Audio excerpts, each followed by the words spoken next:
这呀，十有八九是被冤枉的。真正的乱党就那么几个。哎，我听说啊，朝廷重惩捕获乱党的官员，每抓一个乱党都有刑责，抓多了其实官长的。原来如此。猪哥哥，我这辈子最对不起的人就是你了。从小你对我那么好，可我就知道欺负你。这下好了，以后再也没人欺负你了。你都不知道我怎么着就死了，我死了以后你千万别难过。你找一个嫂子，好好对她，我会在阴间祝福你们的。臭丫头，你嘀嘀咕咕说什么呢？还想耍什么把戏？大人，我真的没耍把戏，我之前真的没骗您。其实我说的那个同党根本不是我的同党，他是我的结拜兄弟龙三。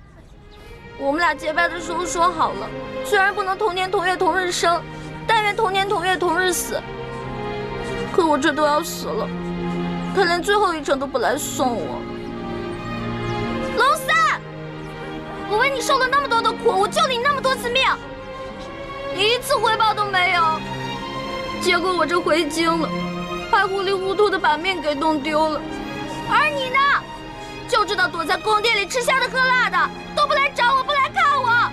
龙三，我诅咒你，以后喝水塞牙，走路摔跤，除非你还清你欠我的所有利息为止。从现在开始，我李一欢跟你断绝结拜关系，以后我们再也不是兄弟了。好了，53刻已到，行刑！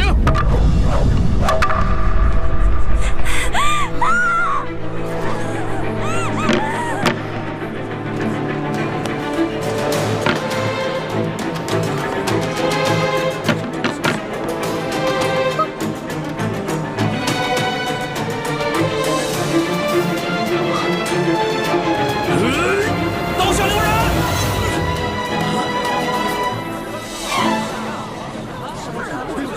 谁在喊刀下留人？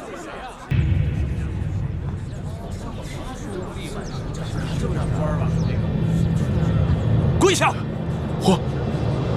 皇上！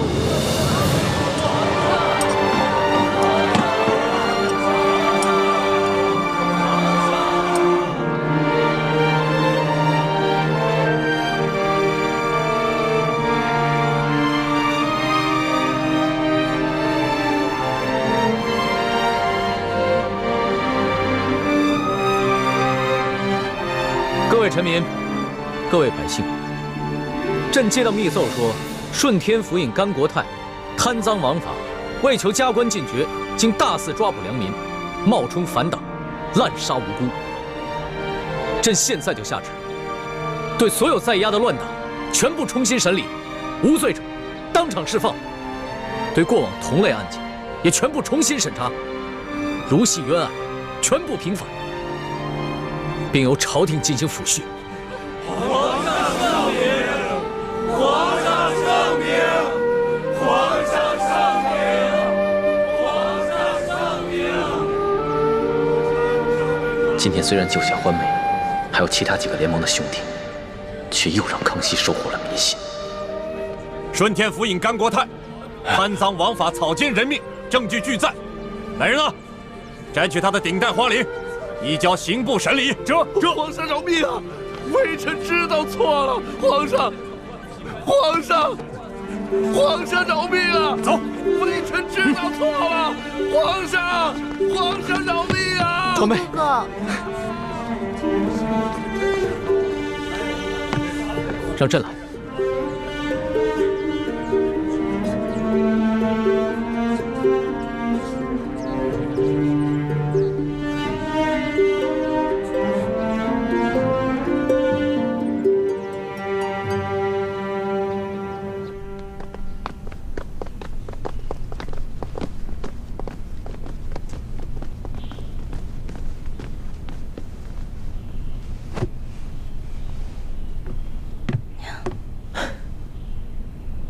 花儿，朕终于找到你了，你终于又活色生香的出现在朕的面前。皇上，你刚才那么任性张扬的把奴婢抱进来，这要让太皇太后看到了，又该说奴婢魅惑皇上，坏了宫里的规矩了。朕顾不了那么多了，你放心，有朕在，谁都伤害不了你。我问你，你那么早到刑场了，为什么那么迟才露面啊？朕既然去了刑场，那当然不能只救你一个人了。朕还要体察一下民情，去看看这个顺天府尹甘国泰到底做了一些什么。但是朕在暗中布置了众多的大内高手，会保护好你和四九的性命。对了，你居然在刑场上公然诅咒朕，还说要跟朕断绝结拜关系。那还不是你啊！谁让你不敢来救我的？我连着放了3晚的孔明灯，你都没看见吗？朕也连着放了3晚的孔明灯啊，差点就这么错过了。其实我嘴上骂你，说要跟你断绝关系，那也是为了你好啊。因为我怕我真死了，你就会应了那句同生共死的誓言了。朕知道，你一向是刀子嘴豆腐心的，就是这个甘国泰太可恶了。你好不容易从刘德昭的手上逃脱，又被这些贪官污吏给抓起来。你放心，朕一定会一个一个的办了他，替你出了这口气。你不光要替我一个人出气，我只希望你可以记得在微服私访的时候你对我的承诺，整顿吏治，让全天下的老百姓过上好日子。你放心吧，朕不会忘记的。但是朕现在不想谈过时，你等着。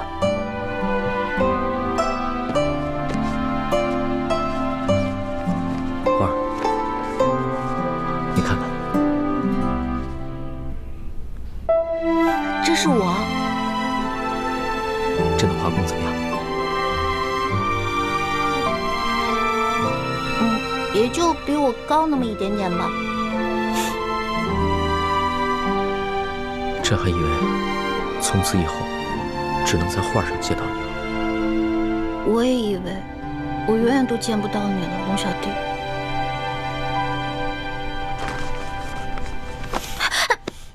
你干什么呀？我只是你的笔墨诗书，我又不是你的嫔妃。你别口是心非了。你知不知道这些日子朕有多想你啊？朕就不相信你的心里一点都不想朕。我，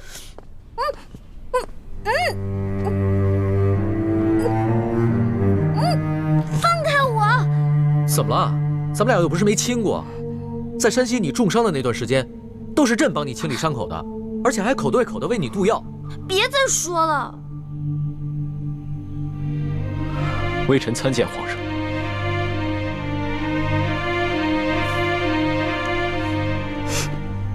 进来吧。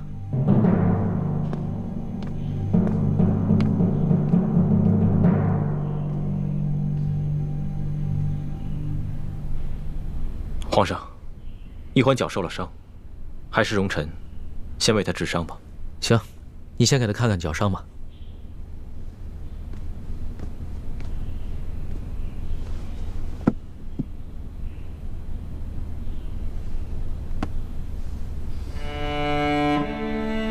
怎么样？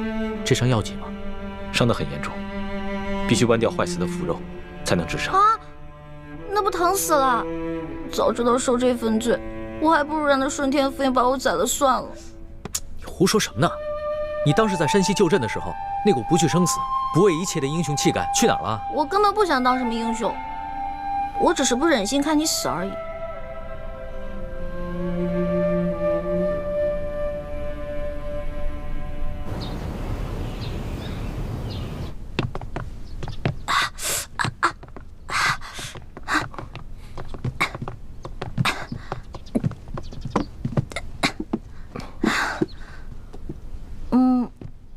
行了，我这没什么事儿了，你们先下去吧。是。朱哥哥，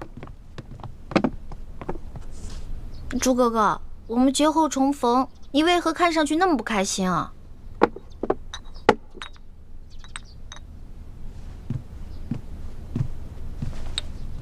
小平内服，大平外敷。我是欠了你钱了，还是偷了你的米了？这脸臭的跟死鱼烂虾似的。世淑姑娘好生歇着吧，下官告退了。哎呀，怎么了？脚疼。活该，谁让你逞能？真的特别疼。你是脚疼，我是心疼。真正心疼你那个人，是我。朱哥哥，你看，你没事说这些话干嘛呀？哎，说好了，刚才我一个劲儿的跟你说话，是你不理我的。你知不知道这段时间我有多着急，像疯了一样到处找你？可你呢，居然愿意为了康熙这个狗皇帝，舍弃自己的性命。你知道我心里多难过吗？因为他是我的龙小弟，我们是结拜兄弟，他有难我肯定要去帮的。如果他换作是你，我也一定会不惜性命去救你的。原来，在你心里，他已经跟我一样重要了。你自然是要比他重要一些的。如果有一天我们兵戎相见，你会帮谁？我自然还是会帮你的，朱哥哥。也不知道你现在说的话还有多少是真的。但就算你说的是假的，只要你还愿意撒谎哄我开心，我也把它当成是真的。欢美，你记住了，不许再为康熙以身涉险了。因为他如果没有你，他还可以继续做他的大清皇帝，还有他的3宫6院72妃。而如果我没有你，我真的是生不如死了。朱哥哥，你没有了我，你还有光复大明的大业啊！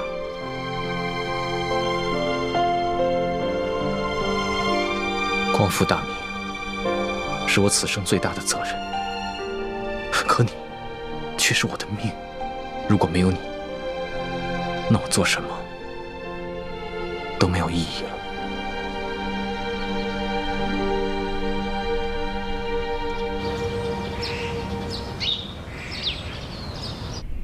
皇上竟然为李义欢去大闹法场，这成何体统？太皇太后，其实这也怨不得皇上。那顺天府尹啊，错抓了一批无辜百姓，冒充是对抗朝廷的乱党去邀功。皇上在法场亲自处置了这个顺天府尹，主要是为了安抚民心，倒也不全是为了世淑姑娘。这小丫头失踪了好几日，皇上呢竟然呢魂不守舍的。太皇太后，这皇上在微服私访的时候，世淑姑娘多少次出生入死的去救护皇上。皇上正值青春年少，难免会动了真情嘛。啊，是啊，他那是为皇上立过功，可是不管怎样，他把皇上迷成这样，也都是他的罪过呀。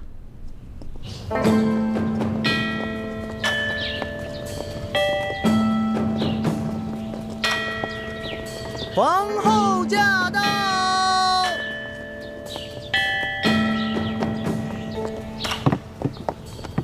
臣妾恭迎皇后娘娘。皇后娘娘吉祥。丽妃，快快平身吧。谢皇后娘娘。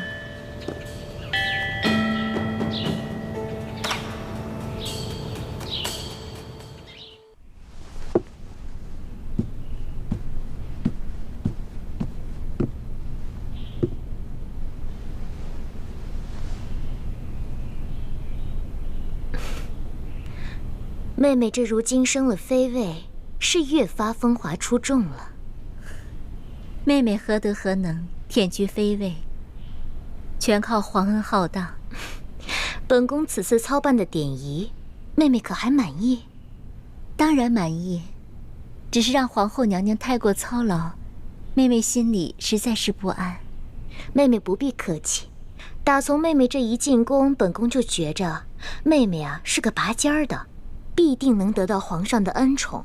这不，才几个月的时间，妹妹就从贵人升到了嫔，如今又升到了妃位，真是可喜可贺呀。皇上不过是念在王父的情分上，体恤妹妹罢了。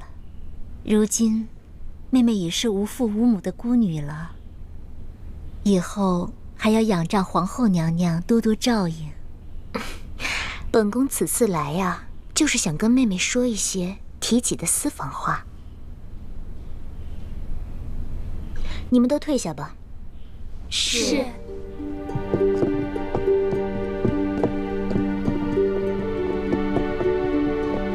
妹妹放心，妹妹一看就是个面善的人，不比惠妃、娴妃那几个姐妹，一看就不是一个好相处的。以后在这后宫之中，我就只对你另眼相看。妹妹也不必拘束，尽管把本宫当作自己的亲姐姐，你我姐妹互相扶持，相亲相爱，岂不甚好？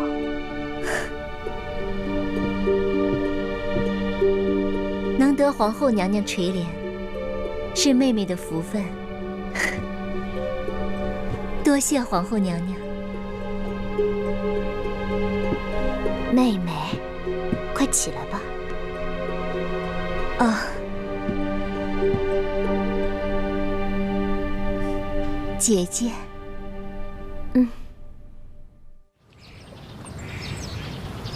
听说妹妹和这个世书姑娘李易欢走得很是亲近。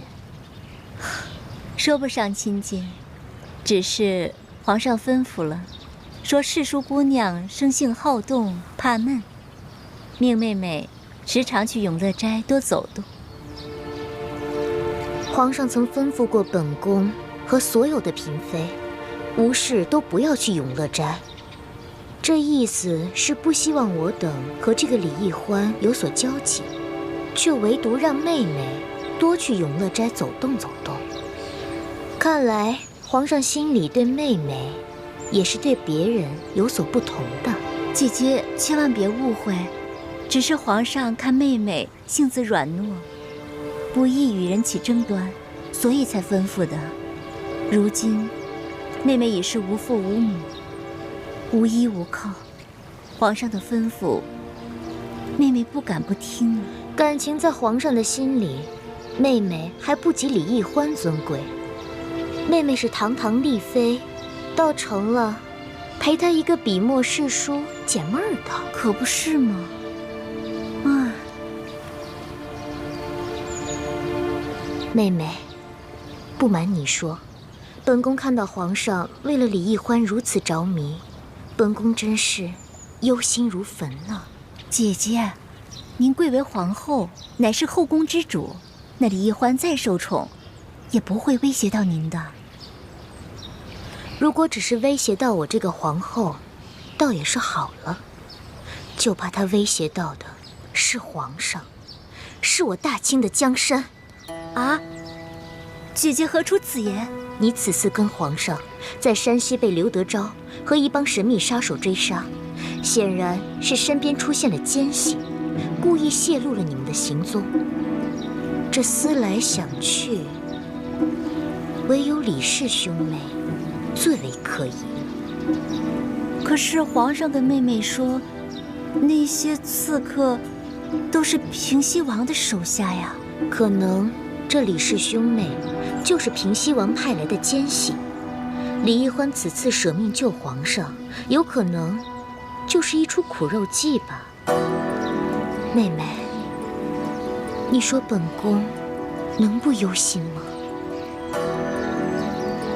不瞒姐姐，此次我随皇上出巡，我看着李氏兄妹，倒没有什么可疑之处啊。这知人知面不知心呢。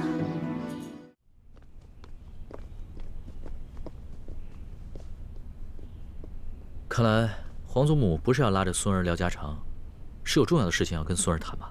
是啊，哀家要告诉皇上的是关乎大清朝的国祚，你可要冷静地对待。你还认得这个吗？当然认得。据说崇祯皇帝预感乾明气数已尽，把所有国库里的宝物全都藏了起来，还命各行各业的能人异士潜伏在全国各地，打造了3个秘密基地，以备将来反抗清廷时之用。为了让后人找到这个宝藏，他命能工巧匠打造了这个铜匣，还将藏宝图和潜伏在全国各地奸细的名单放在这个铜匣之中。若要打开这个铜匣，必须同时集齐3把金钥匙。这3把金钥匙呢，第一把是在台湾的郑经手中，第2把是在前明余孽李定国手里，还有1把是在吴三桂手里。你想拿到它，可不是一件容易的事。皇祖母，请放心，孙儿一定会得到这3把金钥匙，铲除前明势力，把铜匣里的藏宝图为我大清所用。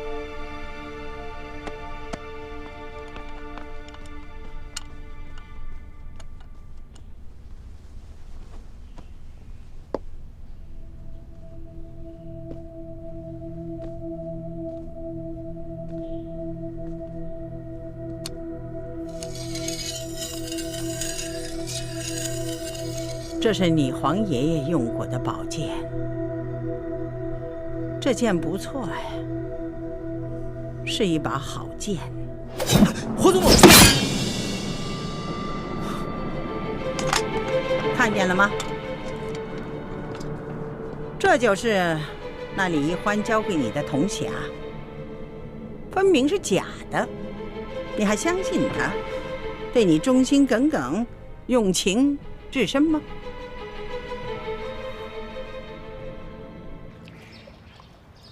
真没想到，鳌拜这个老狐狸，居然能够如此的隐忍。那他有没有在太皇太后面前说你的不是？没有。经过这半年的捐戒，鳌拜算是想明白了，也没有以前那么跋扈了。他现在出来后，矛头没有指向我们，只是一心想要扳倒李氏兄妹，重新赢得太皇太后还有皇上的信任。如此是最好不过。本宫这悬了大半年的心，也总算是可以放下了。皇后，这皇上对李一欢用情很深，现在知道了李一欢的真实身份，他的心情一定很难过。所以皇后在皇上面前，千万不可露出幸灾乐祸之色，反而要更加的谨言慎行才是。三叔放心，本宫也是在这宫里待了许多年头的，自有分寸。是。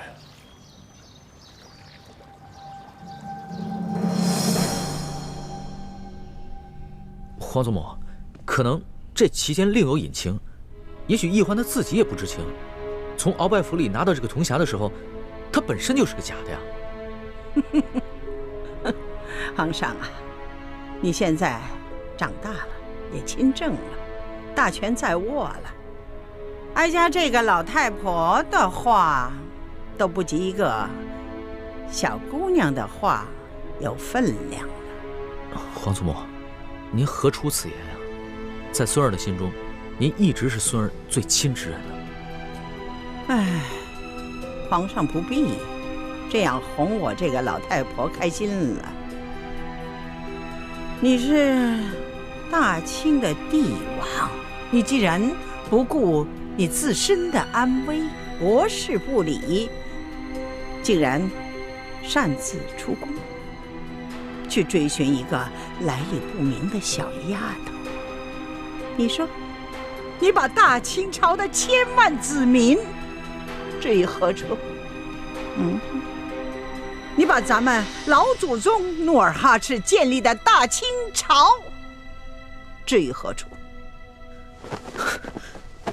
皇祖母息怒，孙儿知错了。皇祖母，孙儿也是凡人，也有7情6欲。孙儿自8岁登基，一直从未有过寻常孩童该有的乐趣。孙儿自亲政以后，更是日日忙于国事，不敢稍有懈怠。有时候，孙儿真的觉得很累，所以稍有任性，也是略作放松，还请皇祖母体谅。哀家能够体谅你，你能够体谅哀家吗？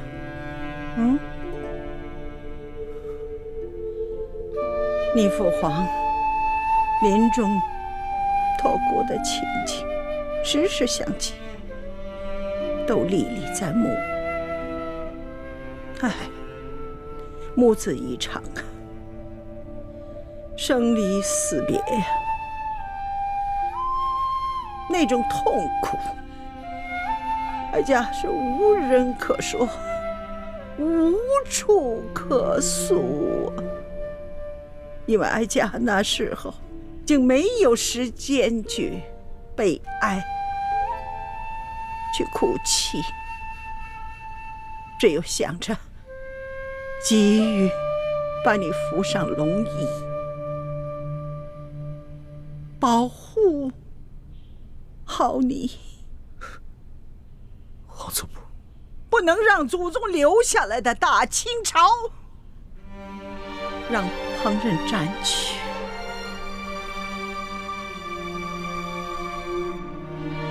想想那时候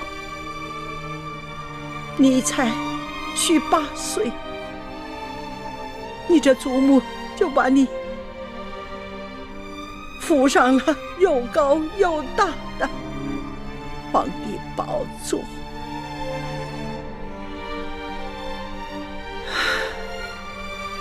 把这千军万军的重担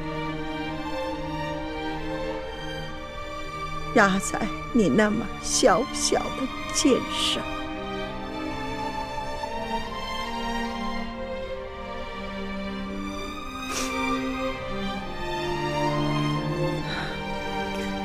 哀家想想这些就心痛。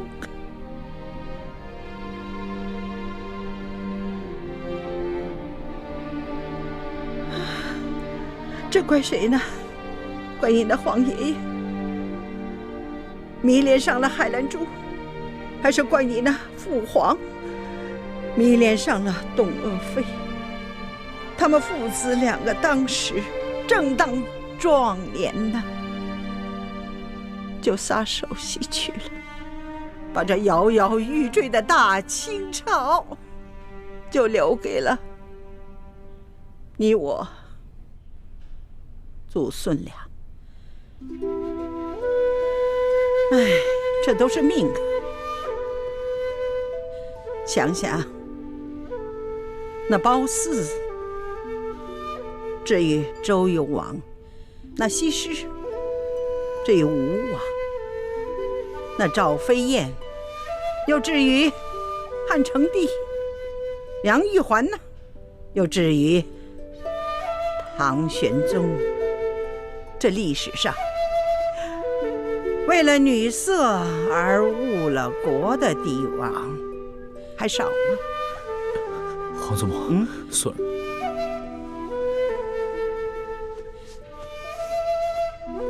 如今你身边这位李易欢，看来他要比起赵飞燕呐、西施啊这些人，他是有过之而无不及。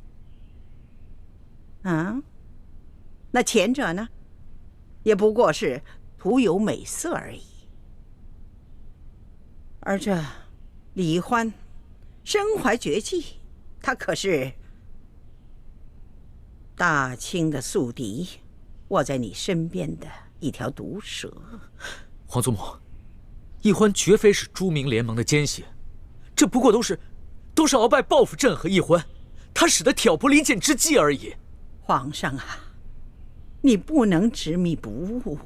你可知道，哀家今天出去见了一位故人吗？皇祖母出宫了？是啊。孙儿不知。当然不能让你知道。你要是知道了，我出得去出不去都难说。知道是谁吗？鳌拜。鳌拜？对。他不是疯了吗？不，他没疯，他是为了保全自己装疯。这老贼呀，装得还挺像，把所有的人都骗了。来，把这都喝了。来。太皇太后，如此的垂帘罪臣，罪臣后悔莫及呀！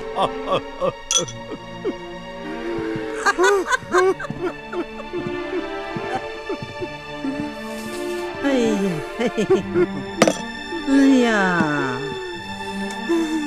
老贼呀，原来你是装疯啊！太后，太后，罪臣有要事启奏，此事事关皇上和我大清江山的安危呀！这个老匹夫，之前就擅权专政，现在又装疯骗朕，还敢挑拨离间、诬陷朕的知己，这样追治他的欺君之罪，诛他九族！哎呀，你是皇上，皇上嘛，就只有臣子，何有知己呀？皇祖母，哎呀，今天说起这李宜欢是反清的余孽，你怎么就沉不住气了？哎呀，怪不得这鳌拜那装疯卖傻的隐瞒秘密，要不是遇到哀家，他不会说出这么许多的事情来。他知道皇上不信他，皇上要是知道了，是不是要杀他的头啊？会累及他的九族。皇祖母，鳌拜的话不能信。之前他就圈地误国，党同伐异，朕的辅政大臣苏克萨哈，他说杀就杀了。这样的一个逆臣贼子，他说的话，朕不会相信。皇祖母，你也不该相信。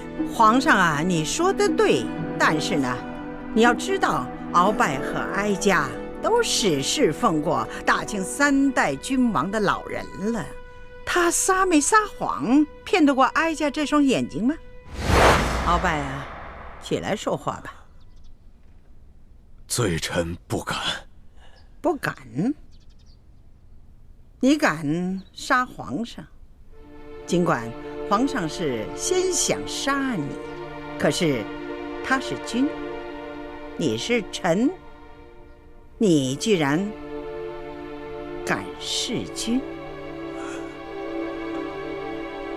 那是罪臣是猪油蒙了心呐，请太皇太后恕罪。好了，这本老账呢就翻过去了，还是坐下来说话吧。谢太皇太后。坐下吧。有何事想禀报哀家呀？太皇太后，只要您老人家能让皇上保罪臣不死，并且不累及罪臣的族人，罪臣就把所得的所有情报都上呈给朝廷，由太皇太后和皇上来决断。鳌拜呀，你可是曾经救过太宗皇帝的人呐。那顺治皇帝铲除多尔衮的时候，你也是立下汗马功劳之人，你对大清是有恩之人呐。皇上怎么可能要你的命呢？如果你不是执迷不悟的话，何至于到这个田地呀？你想起你呀，哀家这心里头好痛啊！这一切都是罪臣糊涂啊！罪臣求见皇上，虽然年少，却有经世治国之才。我大清的江山在皇上的手上，太皇太后大可放心了。你呀，把朝廷弄得乌烟瘴气。皇上呢，刚刚替你收拾完了这个烂摊子啊，又摊上了3藩的事，让皇上是焦头烂额呀。你要是早些明白过来，何至于让皇上如此为难呢？是啊，罪臣当初只顾着一己之私，争权夺利。罪臣被禁足以后，又只想着跟皇上斗气，可是经过这半年的装疯反思，现在罪臣什么都明白了。罪臣不愿做大清的罪人，这个责任我担待不起呀。罪臣现在就有一条重要的情报要禀报太皇太后，也算是罪臣为我大清江山最后再做一点贡献吧。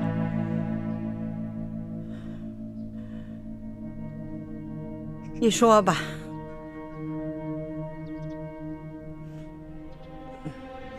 这佐额图和纳赛他们是哀家的信赖之人呐，这些个嬷嬷都是哀家当年从蒙古草原带来的家谱，你就放心吧。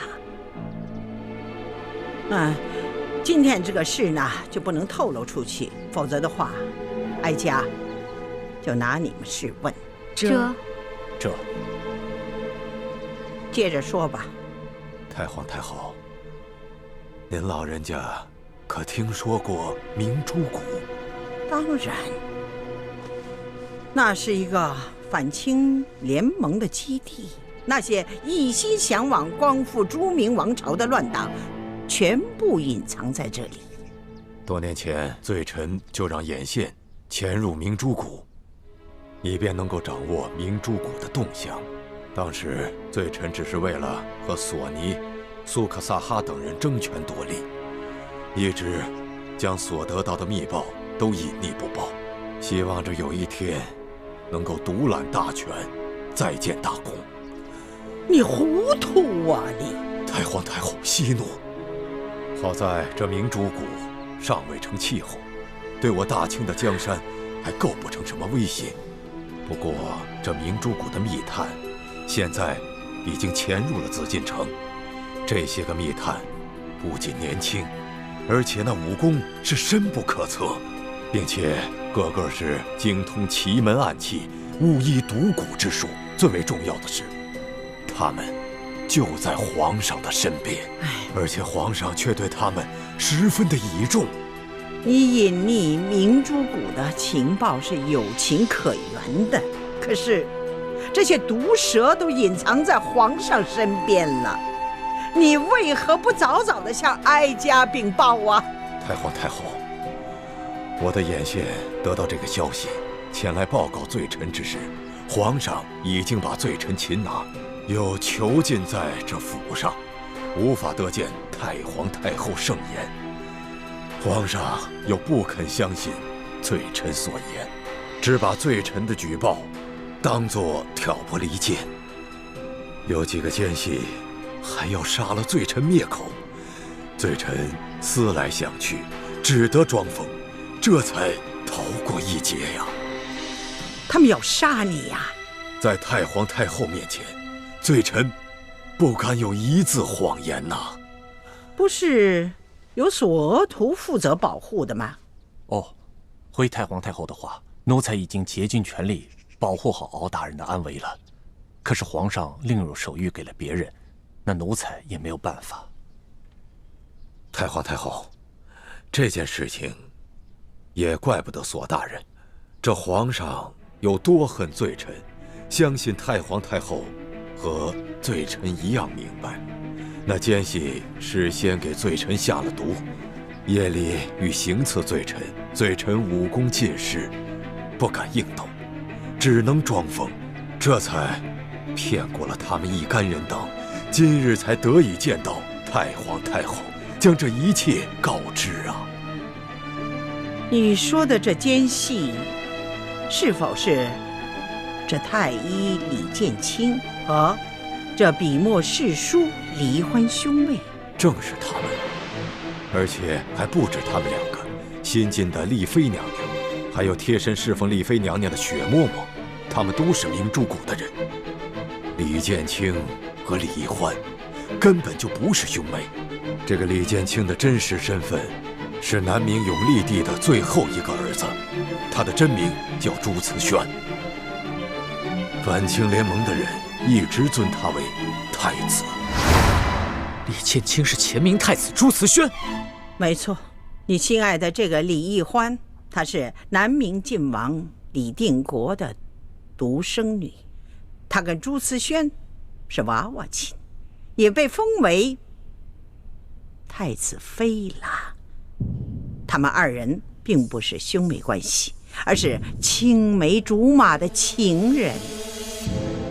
皇上，该醒醒了吧？你要知道，你父皇在世的时候，也曾派人到明珠谷调查过。当时，他们和郑经互相倚重了。后来，是因为大清出力，国事繁重，所以呢，不得顾及。如今，这些乱党，说不定在那里跟吴三桂串通起来，兴风作浪的可能也是有的。皇上，奴才是觉得，如果这雪衣居士只是出于报复而挑拨离间的话，那还罢了。但万一他在永和宫说的都是实话，他这次回来把吴三桂和李氏兄妹都保下来，那就说明吴三桂和朱明联盟联手，这是唯一的可能。皇祖母，您今日所言尚无证据，待孙儿查实之后，再向皇祖母禀报。这有何难呢？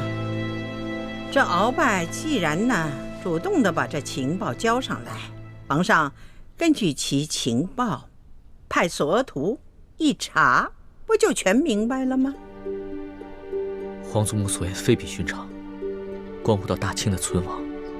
只是这鳌拜向来专权跋扈，他屡次欺君犯上，这样一个逆臣贼子的话，真的不敢全信呢。你呀，不是不敢相信，而是不愿意相信。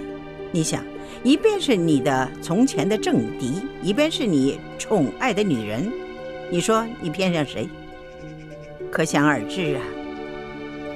皇上啊，你的感情已经影响了你的理智了。鳌拜他好歹也是3朝元老啊，他是擅权专政不假，但是他这番话不是凭空而来的。皇上，你是天纵英明，知人论事，难道你连哀家这个老太婆都不如吗？皇祖母，这李建清、李易欢还有李妃，他们若真的是明珠谷的反贼，那他们入宫也有大半年了，这期间有无数次的机会可以下手，可他们什么都没有做。擒拿鳌拜，他们兄妹也屡建奇功。在山西的时候，李欢为了救朕，更是不顾自己的性命。朕微服私访，在宫外屡次遇到危险，都是李建清及时舍身相救。朕对李建清情同手足，至于易欢，那更是朕的红颜知己。荒唐！情同手足，红颜知己，他们是前明的余孽，是大清不共戴天的敌人。他们救你是为了得到你的信任，光复朱明才是他们最终的目的呀！你这个爱新觉罗家族的后人，大清的君王，难道你要爱一个大清宿敌的女儿，还要跟前明朱家余孽称兄道弟吗？皇祖母息怒，孙儿知错了。孙儿一定不会把列祖列宗打下的江山葬送在孙儿手里。说的容易呀，而做起来却不容易。孙儿啊，皇上啊！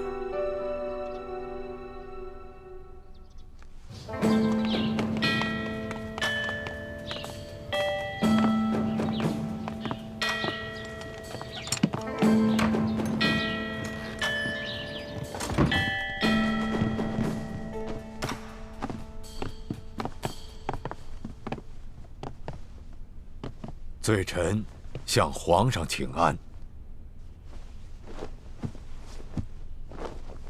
皇上吉祥。凭什么？谢皇上。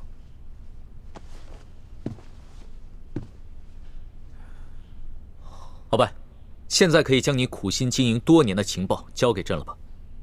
这。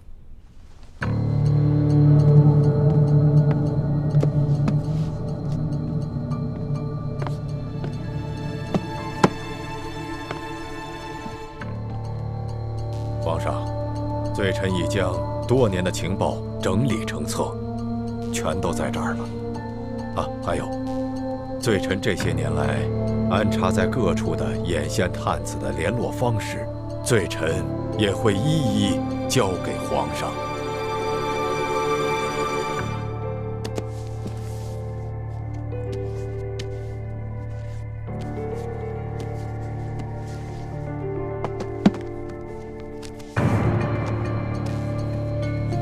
明珠谷，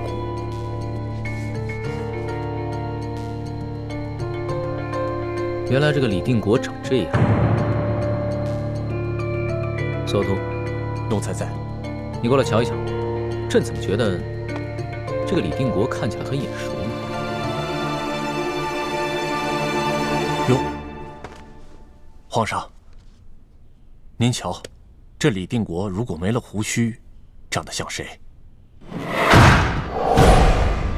简直和李德福一模一样。是啊，而且巧合的是，他们两个人可都姓李。这个李定国和李德福，不会是兄弟吧？皇上，这李德福是当年多尔衮入关以后，在路上捡的孤儿，后来净了身，进了宫，这30多年一直待在宫里。没听说过他有什么亲人，也没见他和宫外任何人联系过。而这李定国，他是张献忠的义子，名字都是张献忠给他取的。不过也没听说过他有什么孪生兄弟。至于他们两个到底有没有什么血缘关系，这奴才可就不敢妄言了。皇上，这李德福今年初吃了罪臣的大补丸，暗中受罪臣挟制，以便从宫中帮罪臣传递消息。据罪臣安插在明珠谷的黑狐回报，自奴才装疯以后，朱慈轩和李义欢用大补丸的解药胁迫了李德福，让李德福充当他们的耳目，但是并未提及他与李定国有任何关系。皇上，这长得像，也许只是个巧合。就像是雪倾城和舒婉欣长得也像，可她并非是舒建的女儿，更不可能是舒婉欣的孪生姐妹啊。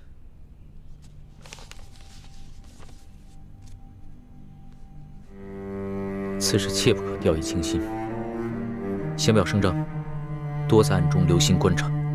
这。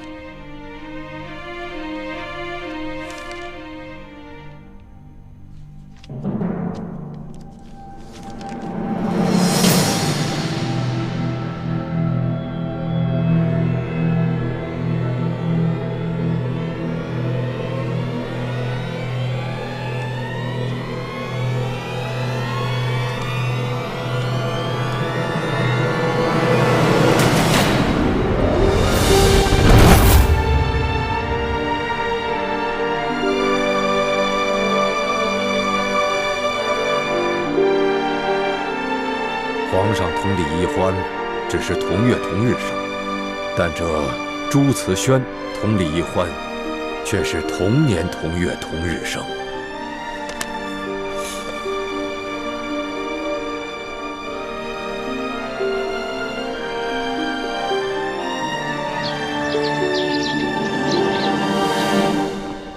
李公公说，康熙进了慈宁宫以后，他和所有的太监宫女就都被太皇太后给打发出来了。这就更可疑了。太皇太后侍奉过大清3代君王，绝对不是一个简单的女人。如果她真的从鳌拜那儿打听到什么的话，也不会露出半点端倪。义欢，等康熙从慈宁宫里出来之后，你找机会去试探他。知道了。龙小弟，如果你知道是我骗了你，你一定会很难过吧？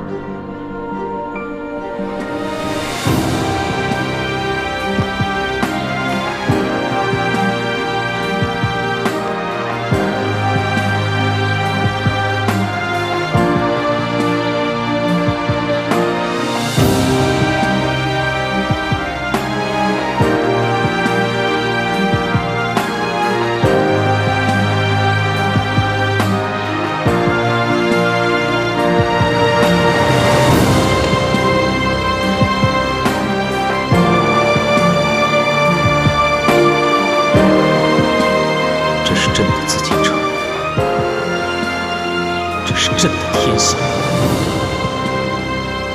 这是我爱新觉罗氏几代人浴血打下的江山。易欢，难道你真的是要来夺走这一切的？以前你对朕的一切，难道都是伪装？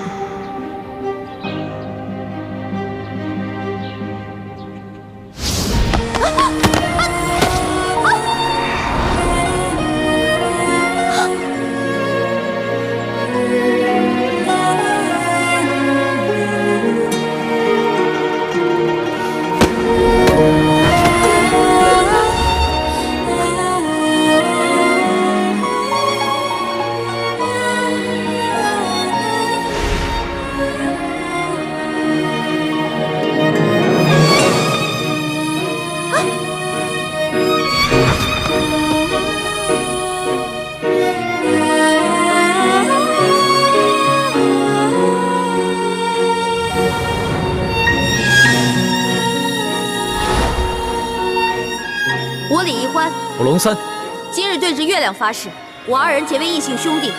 从今往后，有福同享，有难同当，永不背弃。同生共死，同甘共苦，如有违誓，天打雷劈。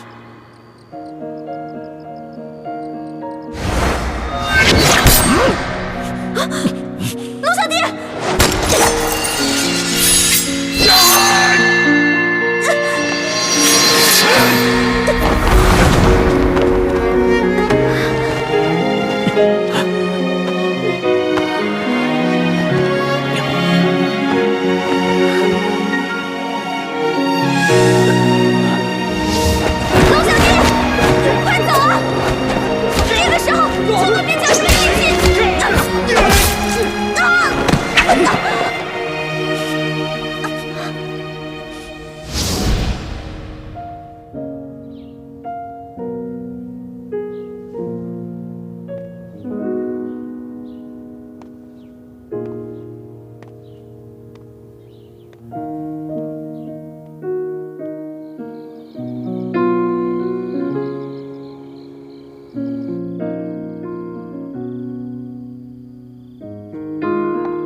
龙小弟，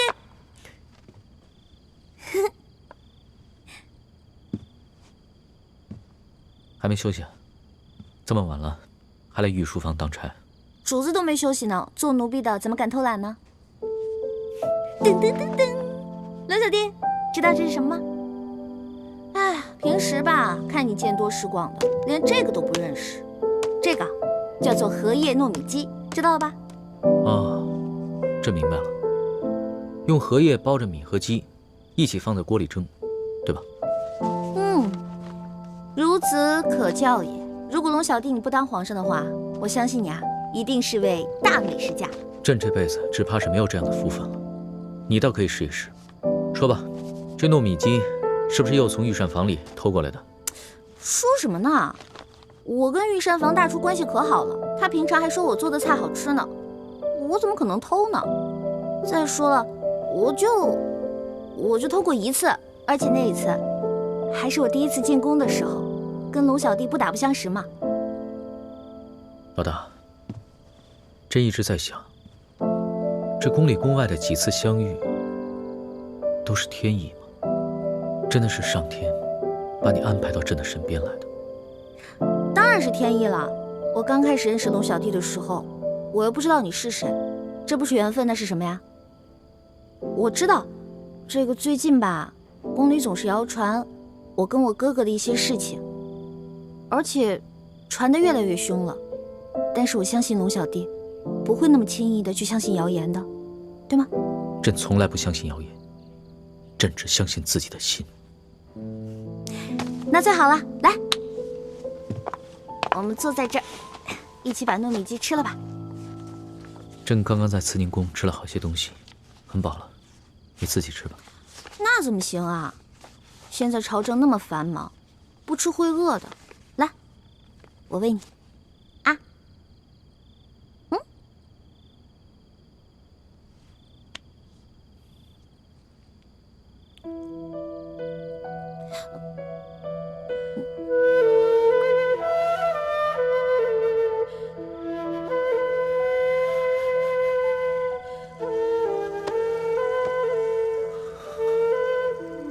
鳌拜也好，我三桂也罢，朕再也不想想这些问题了。朕现在只想静静地抱着你。龙小弟，还记得那次我陪你刺血抄佛经吗？记得，朕当然记得。朕每每想起，心里还是觉得很感动。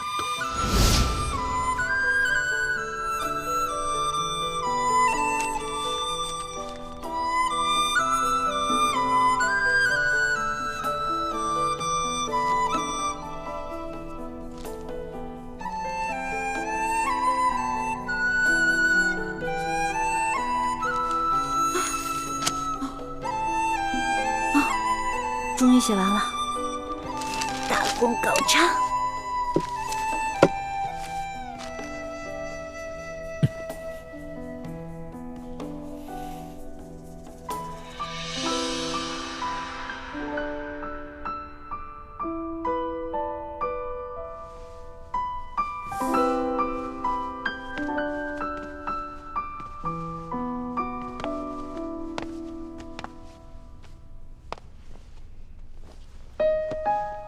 老大，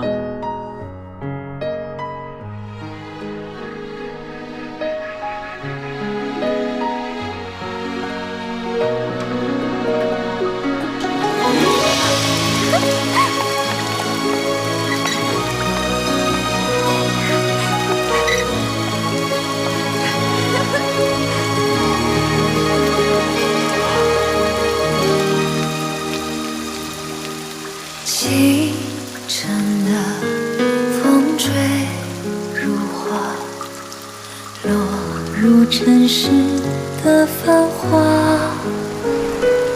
爱已来，卷风沙，恨不过一生的牵挂。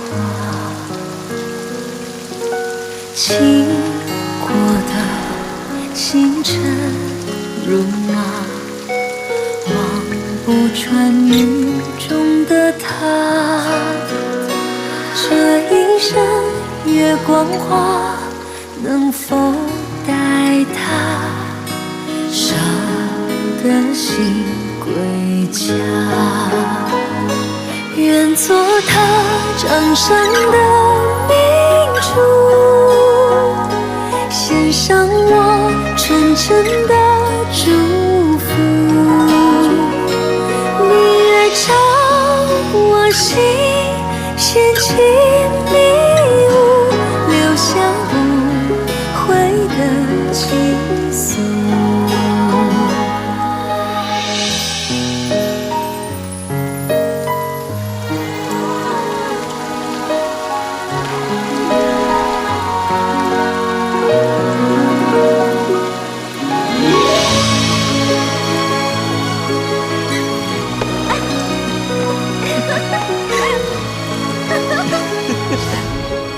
朕和你同月同日生，不过长你1岁。在紫禁城里，朕还是第一次和你一起过生日。你还记得朕许下的生辰愿望是什么？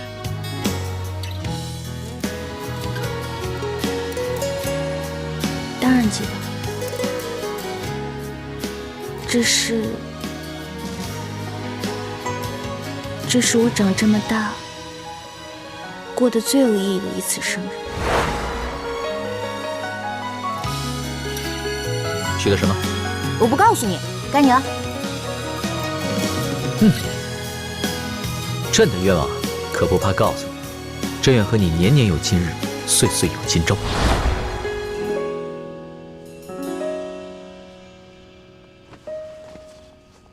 此情此景，朕永生难忘。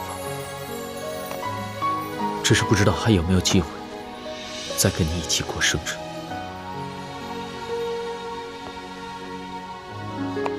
龙小弟，怎么会呢？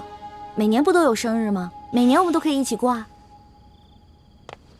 你不愿意做朕的后妃，朕也没办法让你一直留在紫禁城里，你早晚会离朕而去。